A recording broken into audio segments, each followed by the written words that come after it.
ബിസ്മില്ലാഹി റഹ്മാൻ റഹീം. കാരുണ്യത്തിൻ്റെ നിറകടലായ ദൈവത്തിൻ്റെ നാമത്തിൽ നമ്മൾ ആരംഭിക്കുകയാണ്. പ്രിയപ്പെട്ട സഹോദരി സഹോദരന്മാരെ, അസ്സലാമു അലൈക്കും വറഹ്മത്തുള്ളാഹി വബറകാതുഹു. വിശ്വാസവും ജീവിത മൂല്യങ്ങളും എന്ന വിഷയത്തിൽ കഴിഞ്ഞ ക്ലാസ്സിൽ നമ്മൾ പഠിച്ചിട്ടുള്ളത് വിശ്വാസം മനുഷ്യന് വിശുദ്ധി നേടിത്തരുന്നു എന്ന കാര്യമാണ്. ഇന്ന് നമ്മൾ പരിശോധിക്കുന്നത് സൗഖ്യം, മനഃശാന്തി, മനസ്സമാധാനം, അതെല്ലാം വിശ്വാസത്തിൻ്റെ തേട്ടമാണ്. നമുക്കെല്ലാവർക്കും അറിയാം, ഇന്നത്തെ മനുഷ്യൻ പലതരം അസ്വസ്ഥതകളിലാണ്. കടുത്ത ഭയം അവനെ പിടികൂടിയിട്ടുണ്ട്. വല്ലാത്തൊരു വെപ്രാളം അവൻ്റെ ജീവിതത്തിലുണ്ട്. സ്ട്രെസ്സ്, വിഷാദം ഉണ്ട്. ആന്തരികമായ ഒട്ടേറെ സംഘർഷങ്ങൾ കൊണ്ട് ഭരിതമാണ് മനുഷ്യൻ്റെ ജീവിതം. അതൊക്കെയും അവനെ വേട്ടയാടിക്കൊണ്ടിരിക്കുകയാണ്. ഇതിനിടയ്ക്ക് പല മനുഷ്യരും പ്രതീക്ഷകൾ നഷ്ടപ്പെട്ട് സമനില തെറ്റി ഭ്രാന്ത് പിടിച്ചവരായി മാറുന്നു. അലകടലിൽ വഴിതെറ്റിയ കപ്പലുകൾ പോലെ ദിശയറിയാതെ പരിഹാരങ്ങൾ കാണാതെ അലയുന്നു എന്നൊക്കെ ചില ചിന്തകന്മാർ ഇതിനെ ഉപമിച്ചിട്ടുണ്ട്. മറ്റു ചിലർ ഇതിൻ്റെയൊക്കെ പരിഹാരം ആത്മഹത്യയാണ് എന്ന് തെറ്റിദ്ധരിക്കുന്നു. ദ ഫൈനൽ എക്സിറ്റ് എന്നൊക്കെയാണ് വിദേശ രാജ്യങ്ങളിൽ അതിൻ്റെ പേര്. ഫൈനൽ എക്സിറ്റ് എന്ന് പറഞ്ഞാൽ അവസാനത്തെ പോക്ക് എന്ന് പറഞ്ഞാൽ ആത്മഹത്യയാണ്. മനുഷ്യനിപ്പോൾ ഭ്രാന്ത് തന്നെയാണ് ജീവിതമെന്ന് തെറ്റിദ്ധരിച്ചിരിക്കുന്നു എന്നതാണ്. ഇങ്ങനെ തന്നെ ആയിരിക്കും ജീവിതം എന്നവർ കരുതുകയാണ്. പക്ഷേ ഒരു ശ്രദ്ധേയമായ തിരുവചനമുണ്ട്.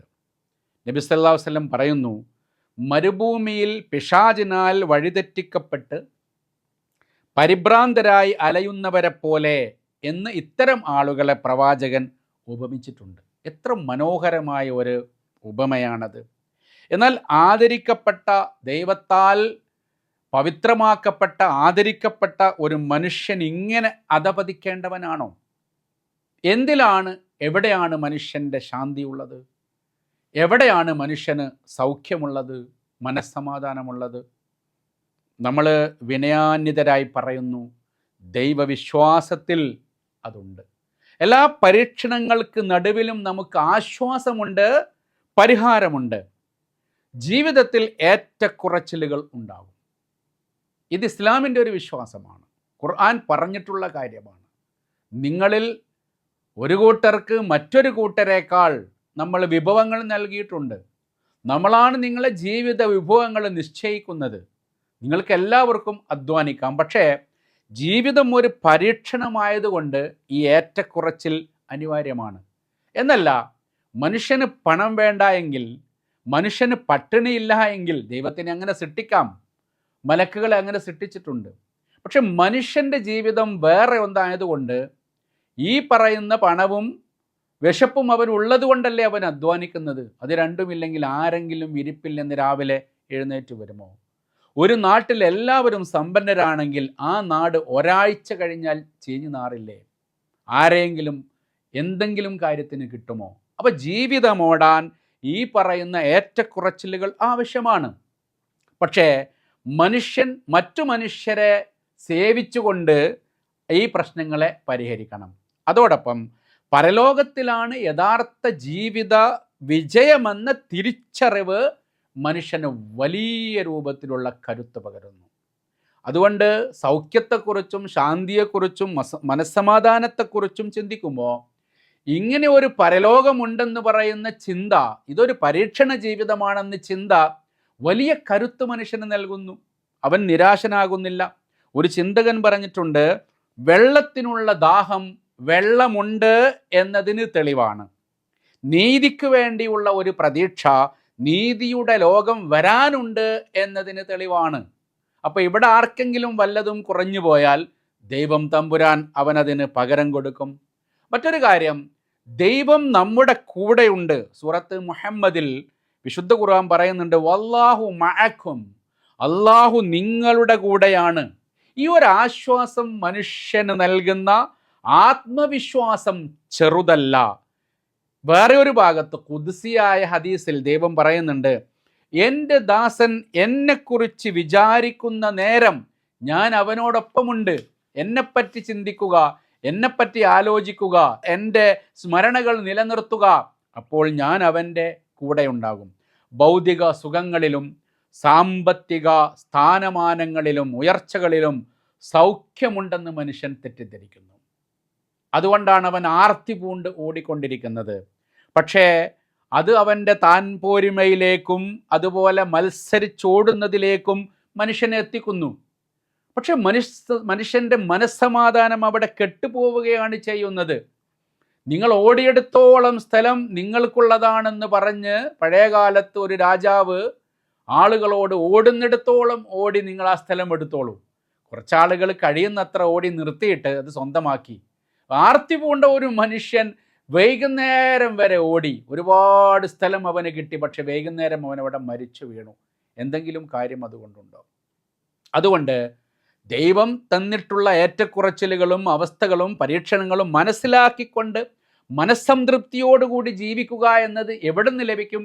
അതാണ് ഈമാനിൻ്റെ, വിശ്വാസത്തിൻ്റെ ഏറ്റവും വലിയ തേട്ടം.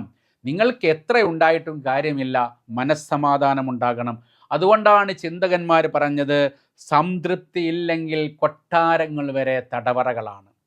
ഒരുപാട് രാജാക്കന്മാരുണ്ട്, പക്ഷേ അവരുടെ കൊട്ടാരങ്ങൾ അവർക്ക് തടവറകളാണ്. കാരണം അവിടെ മനസ്സമാധാനമില്ല. അതുകൊണ്ടാണ് കൊട്ടാരവാതിലിലൂടെ പുറത്തേക്ക് നോക്കി നിലത്തു വീണ ഗോതമ്പ് മണികൾ പെറുക്കിത്തുന്നുന്ന മനുഷ്യനോട് രാജാക്കന്മാർക്ക്, ആ ഫക്കീറുകളോട് അസൂയ തോന്നിയത് എന്നൊക്കെ അറബി കവിതകളിൽ വിശദീകരിച്ചിട്ടുണ്ട്. അതോടൊപ്പം ദേഹേച്ഛകളാൽ നിയന്ത്രിക്കപ്പെടുന്ന ഒരു മനുഷ്യനും സൗഖ്യം ലഭിക്കുകയില്ല. അത് വളരെ പ്രധാനപ്പെട്ട ഒരു കാര്യമാണ്. അഫറഅയ്ത മനിത്തഖദ ഇലാഹഹു ഹവാ, സ്വന്തം ഇച്ഛകളെ, ഭൗതിക ഇച്ഛകളെ, ദേഹത്തിൻ്റെ ഇച്ഛകളെ ദൈവമാക്കിയവനെ നീ കണ്ടുവോ എന്ന് ഖുർആനിൽ അള്ളാഹു ചോദിക്കുന്നുണ്ട്. അങ്ങനെ മുന്നോട്ട് പോകുന്ന ഒരാളുടെ കാഴ്ചയും കേൾവിയും മനസ്സുകളും ഒരു മൂടി വീണതുപോലെയുള്ള അവസ്ഥയിലെത്തും. അവന് പിന്നെ ഒന്നും കാണാൻ കഴിയില്ല. കാരണം ദേഹേച്ഛ അവൻ അത്രമാത്രം വഴിതെറ്റിച്ചിരിക്കും. അള്ളാഹു നിനക്ക് വിധിച്ചതിൽ നീ സംതൃപ്തനാകൂ, എങ്കിൽ നീ ജനങ്ങളിൽ ഏറ്റവും ധന്യനാകുമെന്ന് പ്രവാചകൻ പറഞ്ഞിട്ടുണ്ട്. ദൈവം നൽകിയതിൽ സംതൃപ്തനാകൂ. അതോടൊപ്പം കൂടുതൽ നേടാൻ ശ്രമിച്ചോളൂ. പക്ഷേ അന്യരുടെ സ്വത്തിൽ അന്യായമായി നീ കണ്ണുവെക്കരുത്, എങ്കിൽ ജനങ്ങളിൽ നീ ഏറ്റവും ധന്യനാകും. അല്ലാത്ത അവസ്ഥയിൽ നീ ഏറ്റവും മോശപ്പെട്ടവനാകും. അതുകൊണ്ട് പ്രിയപ്പെട്ടവരെ, മനസ്സിൻ്റെ കുളിർമയാണ് സൗഖ്യം എന്ന് പറയുന്നത്. ധനവും അധികാരവും വിദ്യ എന്നതുകൊണ്ട് സൗഖ്യം ലഭിക്കില്ല എന്ന് ലോകം തെളിയിച്ചു കൊണ്ടിരിക്കുന്നു. മനുഷ്യൻ്റെ മനസ്സിന് അങ്ങനെ നല്ലപോലെ ചിന്തിച്ച് കിഴക്ക് പടിഞ്ഞാറ് ചക്രവാളത്തോളം വികസിക്കാൻ സാധിക്കും. ചിലപ്പം ചില മനുഷ്യന്മാർ ചെറിയ ബുദ്ധി കൊണ്ട് അവരുടെ നെഞ്ചിൻ കൂട്ടിലെ എല്ലിൻ കൂട്ടിൽ ചത്ത് കിടക്കുന്ന ഓരോ മാംസക്കഷ്ണമായി ചിലപ്പോൾ ഹൃദയം മാറി എന്ന് വരും. അപ്പം മനസ്സിൻ്റെ വിശാലത വളരെ പ്രധാനമാണ്. മനസ്സുകളിൽ ആശ്വാസം നിറക്കാൻ വിശ്വാസത്തിന് സാധിക്കുന്നു. പ്രയാസത്തിൻ്റെ കൂടെ എളുപ്പമുണ്ടെന്ന് പറയുന്ന ഖുർആനിക വചനമുണ്ടല്ലോ, അത് നമുക്ക് ഏറ്റവും വലിയ പ്രതീക്ഷയാണ്. അതുകൊണ്ട് മാത്രമല്ല, വിശ്വാസിക്ക് സർവവും സമർപ്പിക്കാൻ ഒരു നാഥനുണ്ട്. തൻ്റെ പാപങ്ങൾ ഏറ്റുപറയാൻ, തൻ്റെ ആഗ്രഹങ്ങൾ കരഞ്ഞു പറയാൻ, ഒറ്റപ്പെട്ടു പോകുന്നവർക്ക് കൂടെ നിൽക്കാൻ ഒരു നാഥനുണ്ട് എന്ന് പറയുന്നത് എത്രമാത്രം ആശ്വാസകരമാണ്. ദൈവം സ്നേഹത്തോടു കൂടി മനുഷ്യരോട് പറയുന്നുണ്ട്, എൻ്റെ അടിമകളെ, നാഥൻ്റെ കാരുണ്യത്തെ തൊട്ട് നിങ്ങൾ നിരാശരാകരുത് എന്ന് വിശുദ്ധ ഖുർആൻ പറയുന്നുണ്ട്. അതുകൊണ്ട് പ്രതീക്ഷ, ആത്മസംതൃപ്തി, മനസ്സമാധാനം, ആത്മാഭിമാനം, സൗഖ്യം എന്നൊക്കെ പറയുന്നത് വിശ്വാസം മനുഷ്യന് നേടിത്തരുന്ന ഏറ്റവും വലിയ സൗഭാഗ്യങ്ങളാണ്. ഈ അർത്ഥത്തിൽ ഇതിനെ മനസ്സിലാക്കാനും ഉൾക്കൊള്ളാനും നമുക്ക് സാധിക്കണം. ദൈവം തമ്പുരാൻ നമ്മെ അനുഗ്രഹിക്കട്ടെ. എല്ലാവർക്കും നന്ദി. അസ്സലാമു അലൈക്കും വറഹ്മത്തുള്ളാഹി വബറകാതുഹു.